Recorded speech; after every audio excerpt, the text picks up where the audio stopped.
hitlerininkų mintis apie žydus 6 milijonus nužudė. Čia nublanktų. Aš pacitavau senąjį Landsbergį, kai jisai reabilitavo Hitlerį. Hitlerininkų mintis apie žydus čia nublanktų.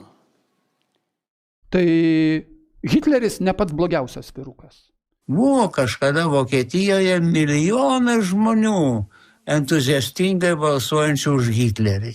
Ar kas nors jiems prikaišėjo, reiškia, sako, negalima jūs smerkti, ne, jiems patiko Hitleris. Atsiprašau, mes turbūt taip neturėtumėm galvoti, bet mums dabar padėta ta pati situacija.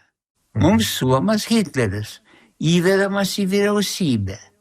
Ir vyriausybė jokių būdų negali apsieiti be Hitlerio. Bus Hitleris, bus fašizmas. Puikiai, nesgi žinote, jeigu ne Landsbergis, tai Sąjūdžio nebūtų.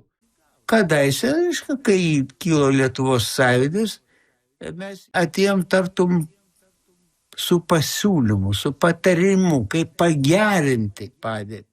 Ot Landsbergis tai sukūrė Lietuvą. Mes visi tą Lietuvą kūrėme. Kad tu kalbė apie Lietuvą. Tu skaičiuoji savo babkės ir žiūri, kaip čia su kuo susimesti, kad daugiau pasimtum babkį iš tos vargšės Lietuvos. Tai gerai, kad pasirodote. Tai propagandai galima ką nori. Vat juoda spalva. Viskas, liūdna. Propagandai panaudosiu.